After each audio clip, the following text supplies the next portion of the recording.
So thanks for coming along tonight to one of our combined talks, which are limited in numbers here because of the New South Wales health provision rules, and people on Zoom, some of whom are our friends and members who live outside of Sydney, some of them who live within Sydney. So it's great to have you all here for what will be, apart from our annual dinner on Monday the 13th of December, our last function of the year. Now it's great to sort of end up where we started off some time ago, and I'll come back to that in a minute. First I want to welcome Julian O'Connell, who's the Acting Chancellor of the Australian Catholic University. So welcome, Julian. And we've always had very good relationships at the Sydney Institute with the ACU. Now, Professor Greg Craven is our speaker, and he's well known, so I'll be very brief. He was Crown Counsel for Victoria during the Kennett government. He was Dean of Law in Notre Dame, became Deputy Vice-Chancellor at Curtin University, and then Vice-Chancellor at the Australian University, which he held that position until late last year, early this year. Now he's a commentator, of course, and most recently author of this book, Shadow of the Cross, Catholic Social Teaching in Australian Politics. And that's where it all links up, because this is the fourth in a series. Abbott's Right by Damien Freeman. Damien spoke here. The Story of Our Country by Adrian Pabst. He spoke here. The New Social Contract by Tim Wilson, who spoke here. And Shadow of the Cross by Greg Craven, who is talking on Catholic social teaching in Australian politics. Does it still matter? Greg, you're very welcome.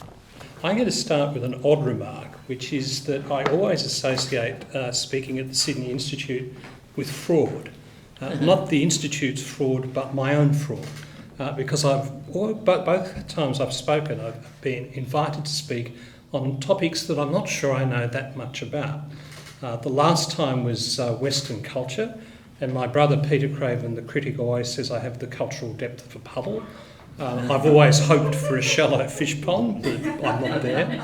And now I'm talking about Catholic social teaching when I'm not a theologian or a philosopher or a social expert. I do have the advantage of being a constitutional lawyer, though. And as I always said to my classes in constitutional law, there are two entities that share infallibility, the Pope and any constitutional lawyer. So I try and rise or sink to whatever I'm asked to talk about. I'm not here, you'll be glad to know, to propose a Catholic theocracy, although I do think that would be fun, particularly the burning of opponents. I think of David Marr on a pyre or something like that, but I really don't think there's any possibility that we get to that. What I do think is worth contemplating, though, is obviously what the title of the book reflects, what role Catholic social teaching could have in Australian politics. And the reason I say that there might be a necessity for this is that I think politics today, and policy, which is worse, is deeply transactional. That basically the object of politics, the object of policy is to achieve some particular object with very, very little thinking about what the basis or propriety of the object is. In other words, without any fundamental sense of values that influences you in choosing objects. They're simply an object, it's given to a minister or somebody thinks it up in the department and you do it. And that is inherently dangerous because it involves policy by lunge. And lunge is by definition something that should not go with policy. And so I think it's worth pondering what Catholic social teaching might have to bring to this situation. Now I know that the current time is probably not the easiest time to be talking about the joys of Catholic social teaching. The Catholic Church has not had a good last 5 years. But I do think it's worth thinking about it in the context of this transactional politics. Now at the launch of the book, we had both Kevin Rudd and Tony Abbott. And Kevin Rudd was very much inclined to deny that Australian politics was transactional. And I think he was quite hurt by the suggestion. Abbott was more inclined to be confessional about the subject. I don't know what that says about either of them. I think the transactional nature of Australian politics is extremely easy to explain. One is the decline of the independence of the public service, but it's more than that. It's the decline of the intelligence of the public service. I mean, I work with state and federal people, but the federal public service held out for a long time. It had a lot of clever people doing a lot of clever work. That is no longer true. The average standard of senior public servant is very low, and I'm sure some of the people in the room have seen the great evidence of that the Commonwealth now farms out so much of its major policy to experts recruited for the occasion from the wide population. I, for example, was put in charge of teacher education. Naturally, you would get a constitutional lawyer to do that. So I say that the Commonwealth is now in that position from streetcar named Desire that it always relies on the kindness of strangers. And the second, I think, is the rise of the professional political class. I mean, we're all aware now that there is a vast group of people, retired circus performers and ministerial advisors, who can fill almost every position anywhere, including public service positions. I think one of the problems that Victoria has got, and believe me, as an ethnic Victorian, I would concede Victoria has many problems, is that its public sector is largely populated by that sort of person. And as a result, I think transactional politics is on the rise, because these are people who will take any result or any outcome that is profit them, and that is enough to justify doing that. That you have, in a sense, a self-justifying type of transactional politics. Now, you know, to be perfectly honest, like Tony Abbott, I think there have been times when I have engaged in transactional politics, but I prefer not to use those as examples. I can give you a very good example of transactional politics. When I was at ACU, when we had the largest teacher education faculty in the country, you will recall that there was this endless debate about whether teachers should have high ATARs, whether their ATARs were high enough, whether everybody teaching in Australia was a cretin. Despite the fact that there was a chronic shortage of teachers looming, which was denied, despite the mathematics, and despite the fact that this type of rhetoric was completely destroying the possibility that anyone intelligent would enter teaching. So as the politicians told people that every teacher was stupid, so the ATAR of people going into teaching declined. Now, I remember having conversations with a variety of ministers in a variety of states, and more or less every one of them said to me, look, what we want is high scores because it will make us look good, and we know that attacking universities is always good for politics, and that's all we want.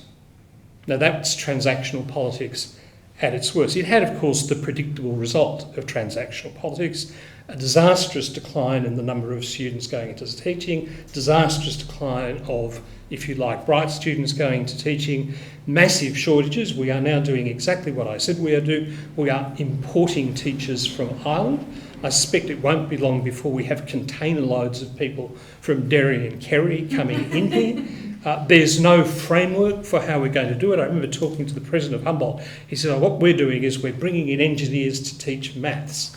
I said, how's that going? He said, really well, except for the ones who are on crack, and that's why they have to get out of engineering. And I think what it shows is that there's no values background to politics and policy, and that's a problem. I mean, I learned when I was Crown Counsel that you do have to have that. That, for example, as a public lawyer in government, you are not bound by the same ethics as private lawyers. To some extent, private lawyers, okay, I'm working for this company, I want to win, I can do everything within the ethics of the law that I can do. A public lawyer actually can't do that. You know, sometimes they've got to say to the Premier or the Minister, yes, this is legal, yes, you can do it, and no, I'm not going to assist you in doing it because it is improper.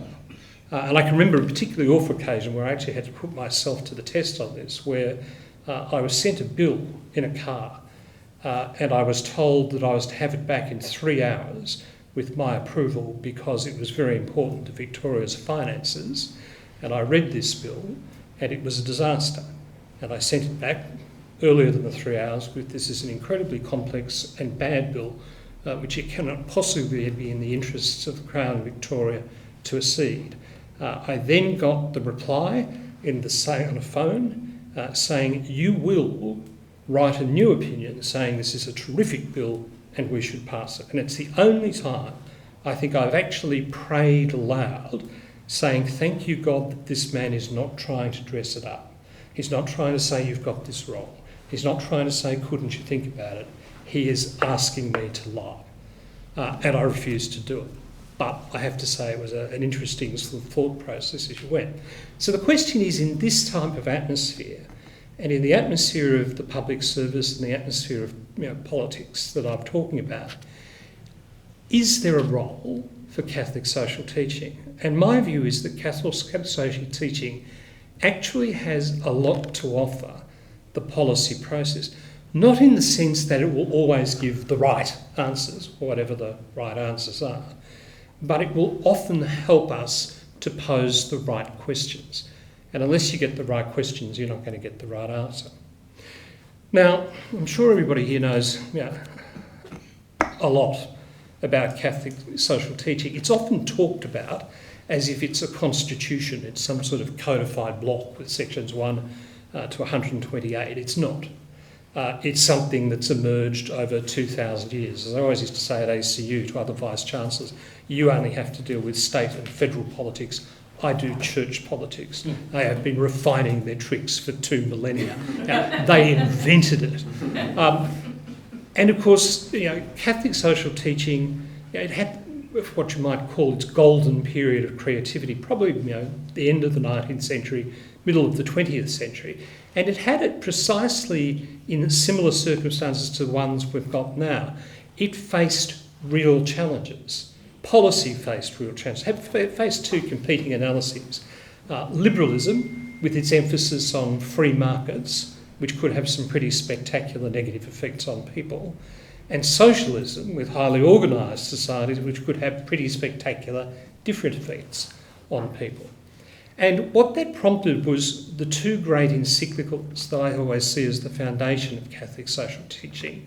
Rerum Novarum by Leo XIII in the late 19th century, and Pacem in Terris by John XXIII in 1963. Now, those encyclicals have been elaborated by all the successors of those popes. John Paul II, Benedict, Francis, and they all, if you look at it from the point of view, say, of economic liberalism and socialism, arise from the fear of what happens if you push those things too far. Economic liberalism, where human beings are reduced to resources for exploitation. It's why I always hate the human resources section of anybody I ever meet. And socialism, where human beings are reduced to units of production and exploitation. Both of those things are bad, and really Catholic social teaching was designed to stop those things from being excessively adopted. Now, there are a lot of things that you can say Catholic social teaching, and there are many formulations of it. Basically, I think there's an agreement, and certainly the book argues this, that there are 4 fundamental propositions, if you like, components. The indefeasible value of human beings, the pursuit of the common good, solidarity between human beings, and subsidiarity. Now, obviously, they overlap with numerous secular social propositions, but there is a real difference in nature between them. For example, the value of the human being is as a particular individual, not a social or economic unit. And that humanity, many things can be compromised, but that humanity cannot be compromised by reference to other things, even though people will have competitive interests. People remain absolutely human, whatever position they're in. And in a sense, that's the central proposition of Catholic social teaching. The pursuit of the common good is different to utilitarianism. It's not the greatest good for the greatest number. It involves the idea of a good community composed of good individuals. And that is far more than a community that happens to accord to a majority will.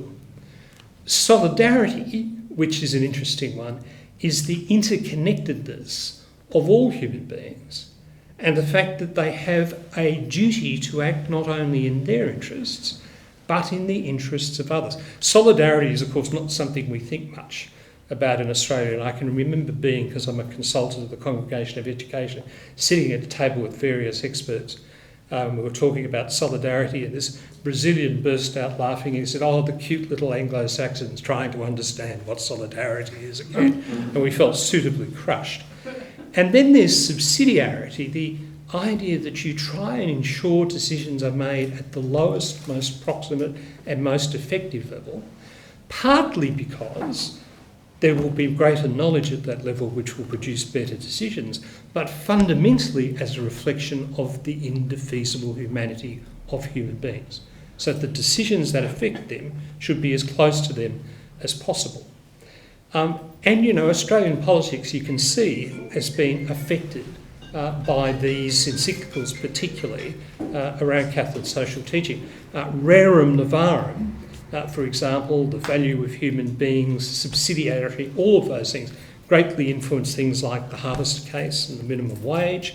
Subsidiarity, of course, is something that is inherent in the idea of federalism. I actually know a Swiss professor, a member of the Swiss Reformed Church, who, if you get him drunk enough, will insist that heaven is a federation. He just doesn't know what the component states are. It's a very good argument if you're pissed too, but I'm assuming we're not.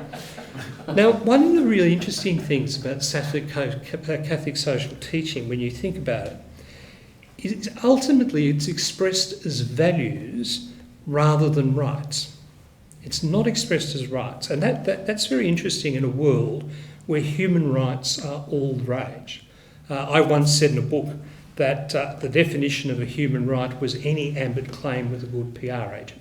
Anything could be formulated as a human right. I have a 32-year-old son who believes that he has a fundamental human right to own a house in Surrey Hills, and he would put that in any Bill of Rights he could.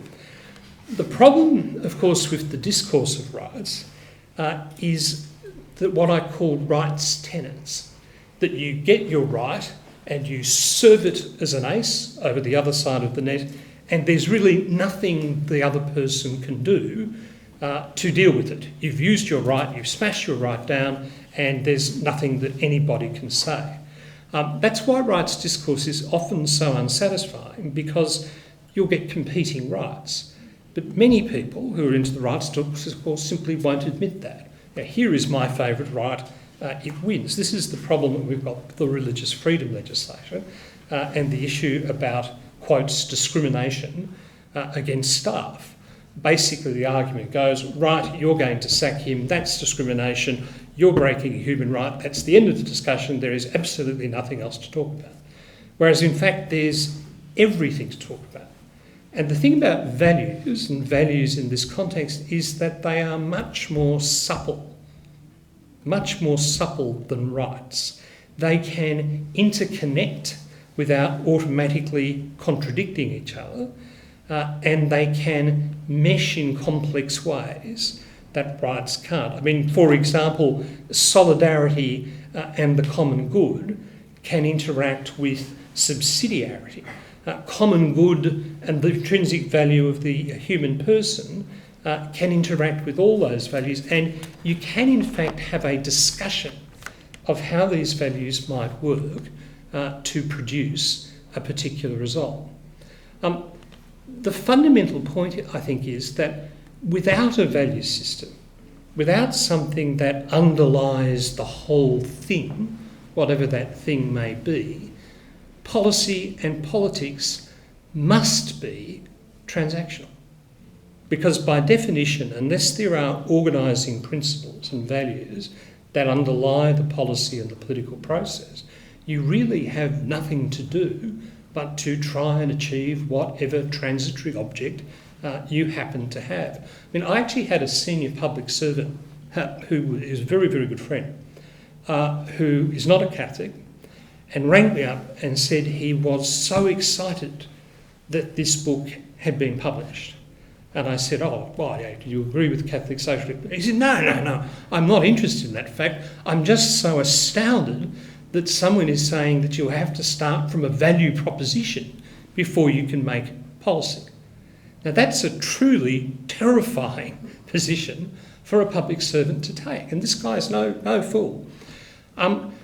Note that the way Catholic social teaching works here is very, very different to what I've always sort of thought of when I've been in the public service, the famous Harvard rational actor model, that you work out your object, you work out the different means of achieving the object, you evaluate each means of achieving the object, and then you explain why you've preferred the particular means you've got.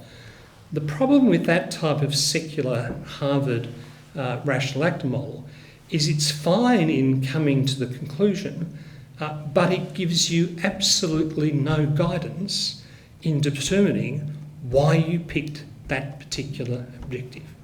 Now, there's a previous question that you have to ask. And I think one of the problems that we have in our society is that we often don't ask what the previous question is. We don't ask what values we are applying before we try and make an objective of this. I think it creates other problems too. A society that purely has transactional politics and policy is not going to be a compelling proposition to its citizens, particularly new citizens who may come from very different values propositions. I think I said the last time I was here when I was talking about Western civilization, and I've said it to Alan Touch, we've got a real problem. If you're a high-minded, let's say, Muslim youth, seriously religious, coming from a deeply values-imbued background, and you're looking for a similarly high-minded proposition upon which you are going to pin your life and go through it, would you actually do it on the transactional politics of Australia? Would you actually say, yes, this is the cause for which I want to live my life? And I think the answer might well be no. So I think we need to think about that in terms of higher types of social structures. Now, if I can just give you a few examples where I think we've gone wrong and where this type of approach of Catholic social teaching or Catholic social values might make a difference. One example I would give you is education. So you all know that education is pretty much in some sort of crisis in this country. We've had a huge investment of money. We have put enormous amounts of effort into testing people. So we test them in NAPLAN, we test them earlier, we test them more often. We probably have the most tested population of 8-year-olds in the world. And we're still getting low results. In fact, we're getting lower results all the time. It's an interesting question why we are. There are different views, of course. NAPLAN, at least, we're comparing like with like Australians. There are other ones where we're comparing whether Australians can speak English as well as Polish children can speak Polish. And I always remember Christopher Pine saying, what does it matter? They're speaking in blanking Polish. No one understands them. No one writes in Polish. As long as our kids can roughly make themselves understood in English, it's all right. Well, Christopher Pine can say that. I can't. But I guess what Catholic social teaching might say is, well, what's the fundamental purpose of education? What are you actually trying to do when you educate someone? In other words, the prior question, not the means and the techniques, but what are you actually trying? And I would have thought the argument would be that consistently with the idea of the intrinsic dignity of the human person, you are trying to produce a fulfilled and valuable human being who is also going to work to contribute to others in society and society as a whole. That would be a reasonable proposition. I think the Christian brothers who taught me would have said, yes, that's a reasonable proposition. Now, the interesting thing is that what we're doing? And in a lot of schools, we're not. In a lot of our schools, they're 8-hour factories. Now, I won't bore you with the sort of systematic problems of the ATARs, but they are pretty funny. One thing the ATAR is immensely good mathematically at doing is predicting your postcode. So you can take ATARs and you can pretty well work out which suburb someone comes from with them. Now, the interesting thing about this is the ATAR is in fact declining for a whole lot of reasons. Its own statistical problems, COVID's given it a terrible knock. And it may be that education is heading in the direction that I'm saying. That in fact, we're going to ask, well, what does Riverview produce? What does Scots produce? What does Wollongby State School produce? And that would probably be a much better way of doing it. That's one example. Climate change and employment. Now, some of you may have read my article in the Australian where I basically confessed that I was a climate confusionist. I have absolutely no idea what's happening, and I think most of the people who think they know what's happening have no idea what's happening, and both sides are most convincing when the other side is talking. So when Greta Thunberg talks, I instantly become a climate sceptic, and when somebody else is talking, I instantly become convinced that I'm a climate activist. I think one of the hardest questions with climate change, if you're taking it seriously and if you believe in it, is what do you do with the people who are economically and socially displaced by changes in industry as a result of climate change? I have a particular perspective on this because my little farm, Wollongby, is not far from Cessnock. What do you do with the 51-year-old coal miner with a 30-year-old coal miner son? Because they're never going to work again. Because, I mean, if history tells us anything, in completely displaced industries, people do not go off and get terrifically well-paid jobs in other industries. They die or they starve, or probably in our time they have mental illness. Now, the classic example, if you want to look at that, is what happened to the silk workers in England in the 18th century and 19th century, when suddenly silk was replaced with incredibly high-quality, cheap chintz from India. They basically died. So the question would be, what does Catholic social teaching offer there? Well, what it offers is the intrinsic value of the human being, that you just can't wipe these people off the face of the earth, and the common good as being something more than something that just happens to be good for most people, but if it's terrible for 1% of people, well, that's sad, they're just going to have to die. So I think that actually puts something useful in that. I think euthanasia is another one. You could look at euthanasia, and it's interesting how the values play out here. You can say, well, in one way, you could say the value here might be subsidiarity. I'm a human being, I don't want to live anymore, I want to die, therefore I should be able to do that. But my own view would be that the idea of disposable lives is simply not consistent with the intrinsic value of a human, nor is it consistent with the common good in the sense that it will produce a type of society in which, for whatever reason, life is disposable. Now, I know you could run it different ways, but I think starting from those positions and trying to apply them is a much better way of doing it than just sort of throwing out something out there and letting it run. And of course, it would also, the common good, would say, how are you going to make sure that this doesn't creep out from being voluntary to involuntary? Again, there's a level of solidarity that has to be there. It really makes you think about some incredibly complex questions, like COVID, which I was discussing with a philosopher friend, which is a terrible admission to make. I do have a friend who's a philosopher. Mm-hmm. And you posit the question. You've got a 40-year-old who's got 40 years to live, whatever, statistically. You've got a 90-year-old who's got 2 years to live. Can you actually make the judgment that the last 2 years of the 90-year-old are worth any less than the extra 40 years of the 40-year-old? And I mean, what I would probably say is that because of the intrinsic value of human beings, because of the common good, the idea that we are going to have a society that is good, composed of people who are good, then that's a real question. You can't just make it on mathematics. So look, in conclusion, I think we do have to think in terms of values. In politics and in policy, I think we have to think of them in education too. I mean, you've got the history wars raging at the moment. I think one of the challenges with history in Australia is that we're very, very good at narrative. We're not terribly good at learning values from the narrative. I mean, the Romans used to learn virtues from history, or claimed that they did. I'm not sure we're good at drawing those value lessons from history. And I think, as I was in touch, I'll be thinking about that. So look, Catholic social teaching, I think, has lots to offer by itself or through adaptation. I concede still that burning people who disagree with us would be the ultimate aim, but failing that, I think at least using it would be fun. So thank you very much.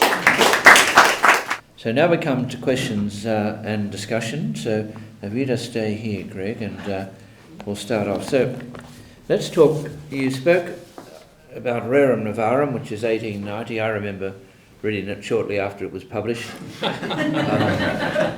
And Quadragesimo Anno of 1940. And of course you mentioned among them subsidiarity, which is more the Quadragesimo Anno, I think, than Rerum Novarum's on different matters. But they're both very influential. But take the concept of subsidiarity, and you've set it out well, but it does apply to many groups, and it's become increasingly popular. It's been taken up, as you know, in recent years in Europe, and a lot of people now discuss it, which they probably didn't do 30 or 40 years ago. But the Catholic Church has never taken it up. And as you know, the Catholic Church is a kind of an elected monarchy, which runs like a monarchy, except that it's elected not by birth. So whilst the popes have advocated power at the bottom down going up, they've always practiced power at the top going down. So how do you work that one out? Or perhaps you can't. Well, what my mother would have said to that is, it's a mystery. she was very, very fond of mysteries. I think so it was like when my daughter decided at the age of 11 she wouldn't be a Catholic because she didn't understand the Trinity. And we said, no one understands the Trinity. It's a mystery. Anyway, she came back the next day. I certainly think you've got a point. I can remember once having an argument with Cardinal Pell where I said that the Church was a constitutional monarchy, and he went faintly berserk. And then I explained what I meant, and he was slightly mollified. I think what it does say is that subsidiarity is one of those values that is always going to be modified by each other value. And certainly you'd have to say that the papacy, since it was reinstituted, since the Napoleonic War, has been, I think, intensely nervous of the dissolution of its teaching authority. So it's probably an argument there where they're saying, look, in the interests of the common good, subsidiarity is better shared than practiced. That would probably be the argument. Now, whether or not they're right is another question. Okay, so question there. Okay. It's an odd time to be talking about Catholic social policy when you think about, you talked about the bill for religious freedom and whatever. In the context of today's world, it seems to me that when you come to a bill about religious freedom, the barriers come down between the various sections of people who believe in God. So to what extent can social theory now be more pushed towards, well, religious social theory or those who believe? I mean, where does Catholic social theory sit there? I mean, in the sense that we have to be much more aware that the squeaky voice of the media is against all religion. Well, religion is the pauper of human rights. So every Bill of Rights and every treaty always guarantees religious freedom. And yet religious freedom faced by any other value or right will lose, like a £7 weekly. And you can see that in the Canadian Charter of Rights and Freedoms. You can see it all over.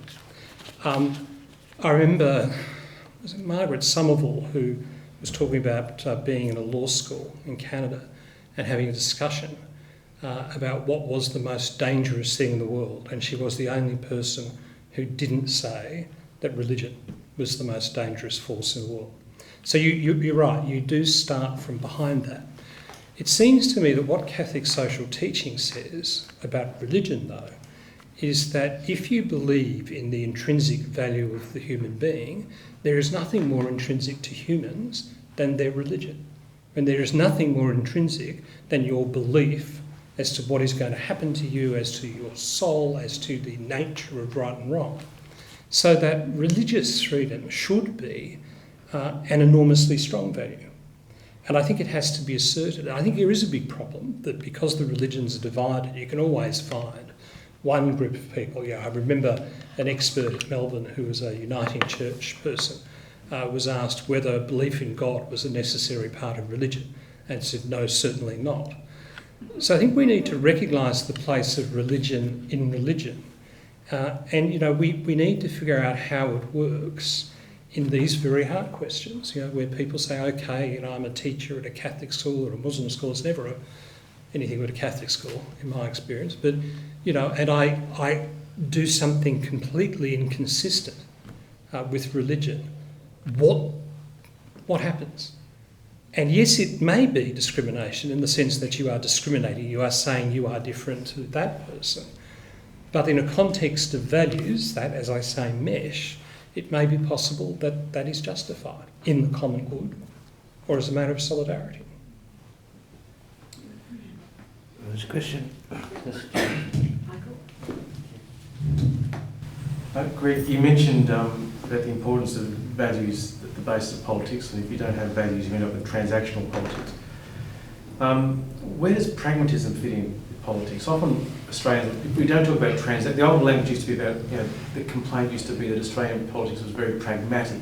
Yep. And sometimes that went to this point that there were no values behind it.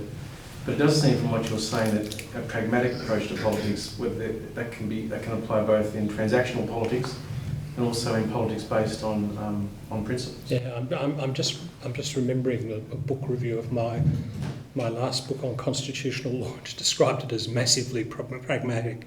So I'm probably as guilty as anyone.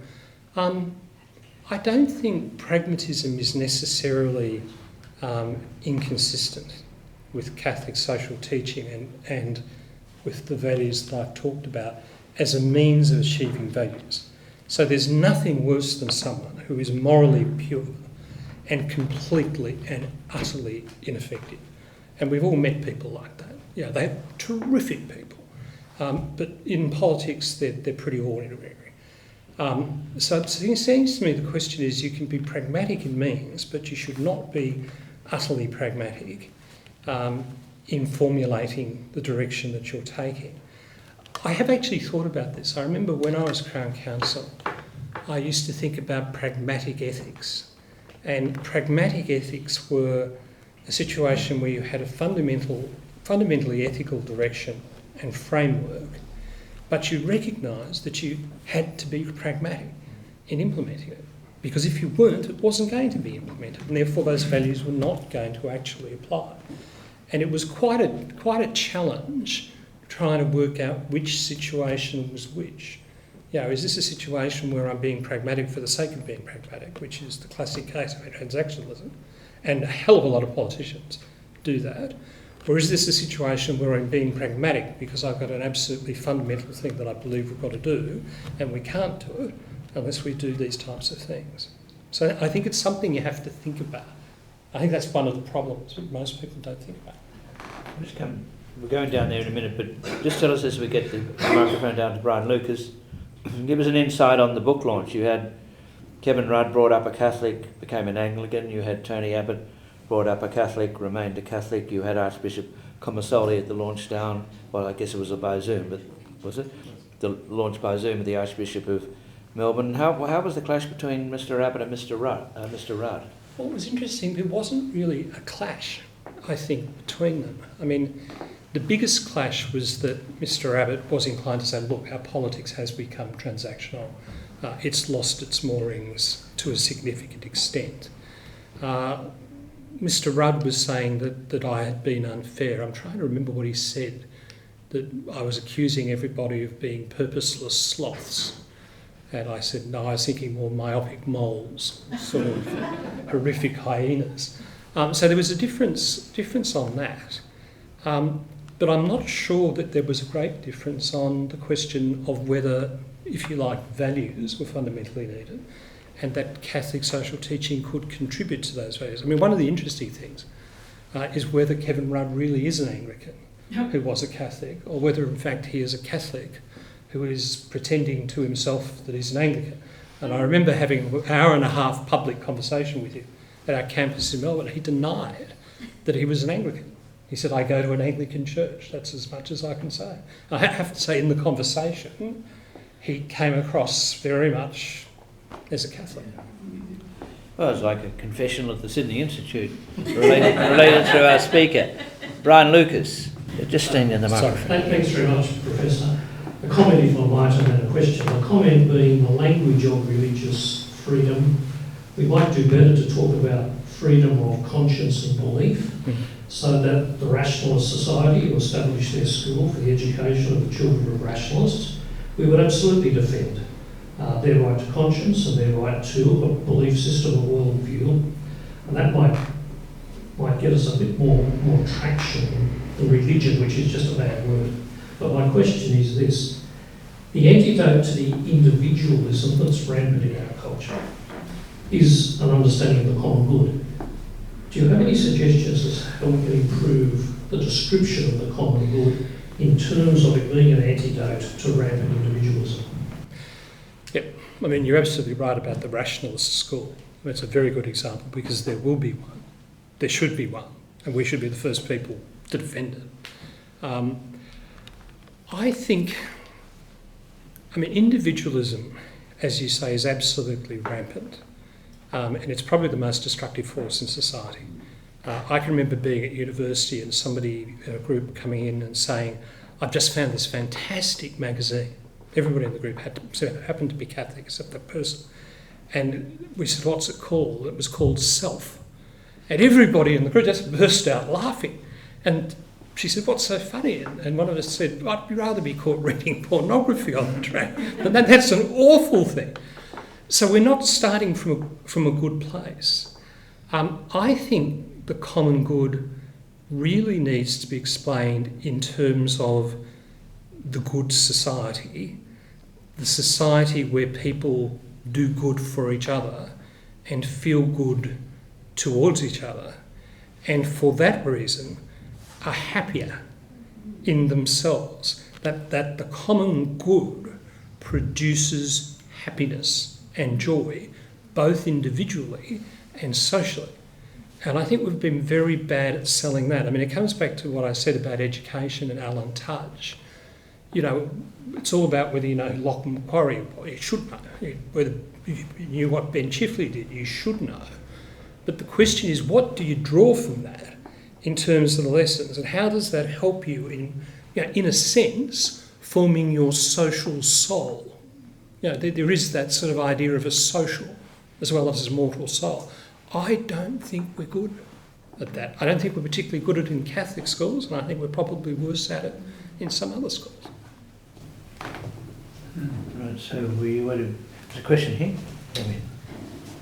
Greg, you start off talking about this Catholic social teaching that's offered, as somebody else has described it, as a gift to the nations, that this is something for all people of goodwill, not just for the faithful, that this is something, and you point out the Harvester judgment as an example of how it's influenced Australian society.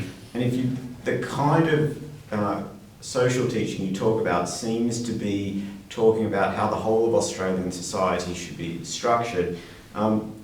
In the context of the Religious Freedom Bill, we've had statements from the Catholic Church talking about how we need to have this. It's only fair, it's only right that religious people should be allowed to do their thing, that they should be able to carve out a space for themselves. And it does seem perhaps that there's a shift here from a Catholic Church 100 years ago or more claiming to be able to influence Australian society at large, make a general contribution to Australian society, to now a Catholic Church that's saying, just let us do our thing. The important thing is you let us do our thing. We're not trying to talk to all of you. We just want you to let us do our own thing. Is there a change in the relationship between the church and society there, or not? There's a distinct danger. Universal truth is by definition universal. I mean, the great words of tantum ergo, truth itself speaks truly, else is nothing true. So I think you're right. I think the Catholic Church has to be prepared to come out and say, look, these principles, these values are fundamental and to that extent universal, and it's not exceptionalism for us. The challenges are that we've got to be prepared to live up to that. And living up to that can be very, very hard because you have to be prepared to extend the same freedom, value to other people. You also have to be consistent in the way you apply these values. I was talking to Brian as I was walking around outside.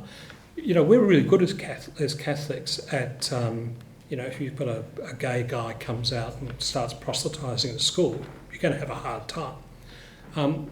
We pay no attention to people living together when they're not married. We couldn't give a stuff, really, whether you're a serial adulterer with 47 divorces. I always used to look Bob Hawke had opened one of the buildings at ACU. I thought, that's interesting. That's one of the challenges. If you're going to put these propositions up, how are you going to live up to them? I mean, I remember when we were fighting a very bad abortion bill in Perth, and we discovered that, the politicians and I, that it was the policy of Catholic schools to expel any girl who got pregnant. A perfect argument for abortion.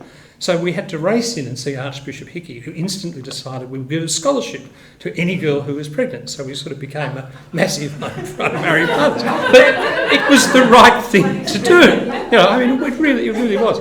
I mean, the real challenge is, when you get that person who is going to be discriminated in the sense that there is a difference, how do you pass that and how do you put it in terms that make sense? Now, I would say that as a matter of the common good, people should be able to have a religion, that education is intrinsic to the religion, and that therefore anything that is absolutely publicly inconsistent with that religion can be stopped. But the question is, where do you draw the line? And the problem is that people can publicly live as well as publicly speak.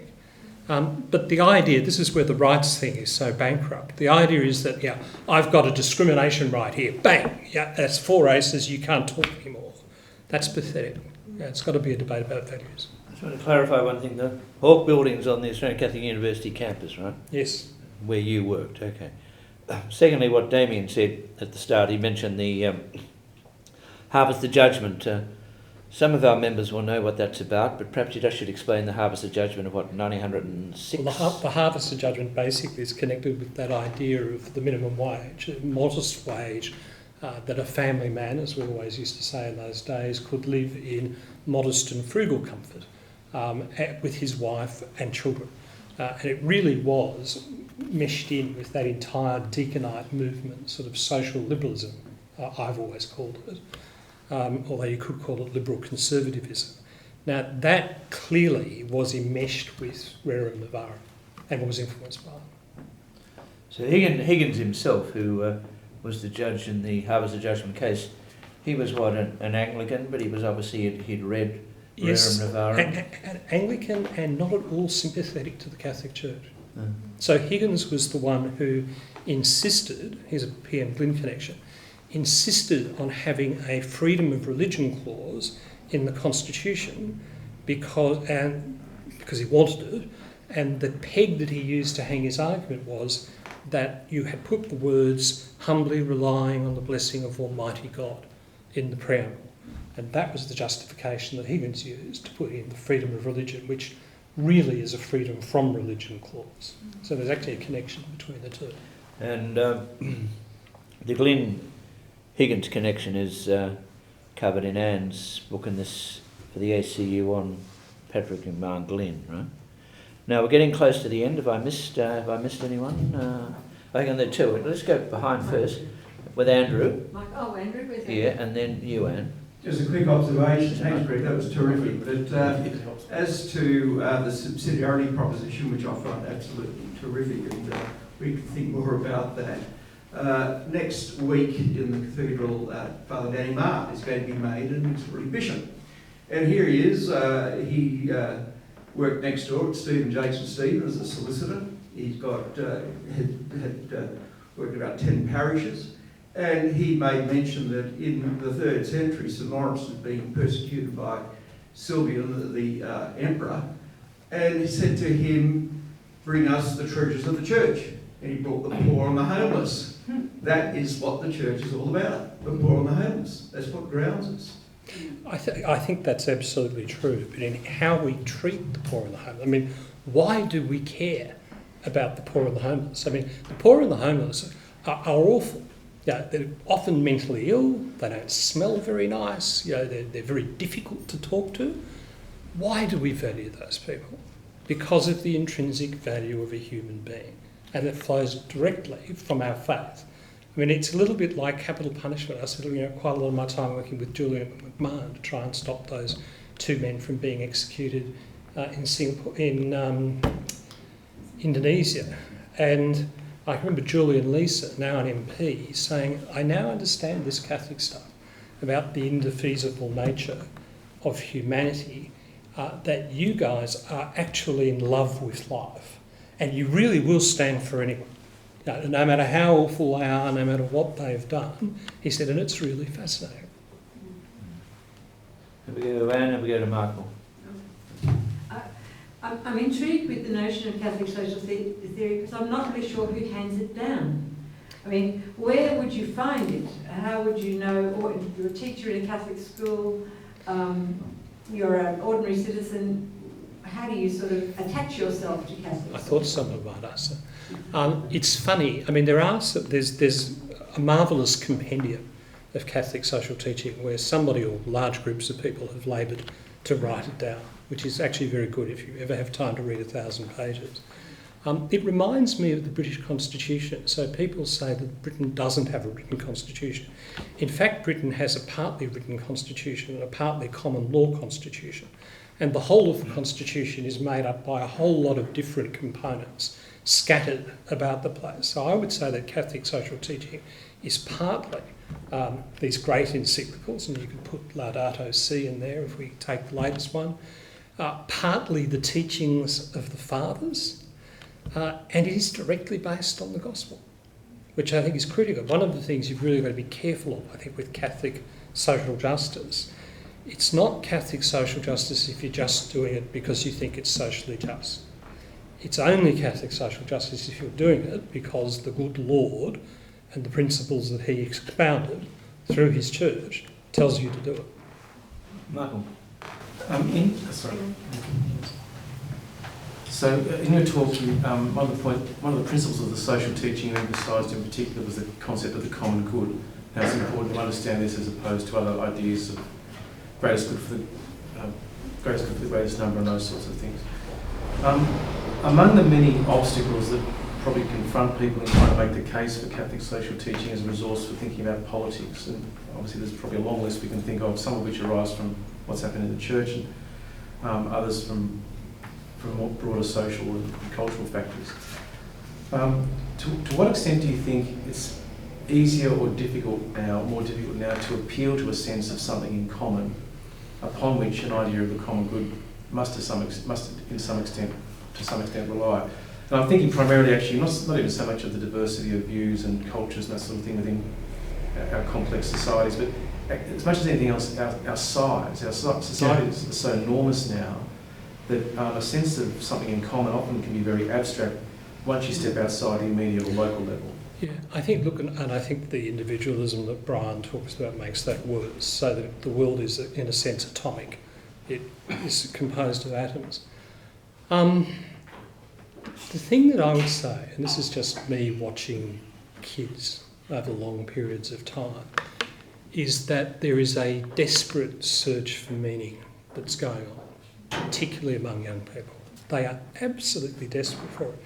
And ironically, identity politics, which is poisonous, is an imitation of this. I want to be a whatever. I want to be a Geelong supporter. I want to be a Greenie. I want to be whatever. I think that you can harness that that you can genuinely try and appeal to people on that sense that we are not an atomic world. We are an integrated world, that we are bringing solidarity and the common good together. And I think we've got to get in a position where we can actually talk to that generation, because I think they are actually listening. But I think we often don't say anything. So that would be my sort of word of hope. It's a nice sentiment to finish on, Greg. We had another question, but we always finish on time, so I think that's a fine place to finish. Many thanks for a very thoughtful talk tonight, and thanks to members here who contributed. It's quite an important record of discussion. Now, as I mentioned, Greg Craven's book, Shadow of the Cross, Catholic Social Teaching in Australian Politics, which is by Professor Craven, with comments after the paper by Tony Abbott, Philip Booth, Frank Brennan, Sandy Cornish, and Damien Freeman and Kevin Rudd. So it's quite a lively contribution. So there'll be copies of that on sale tonight. Our speaker will be happy to sign them, but also online tomorrow. But for tonight, next time you come back, we'll ask you to talk about constitutional law. But tonight you've done pretty well for someone who knows nothing about the topic. Allegedly. Thank you. Thank you.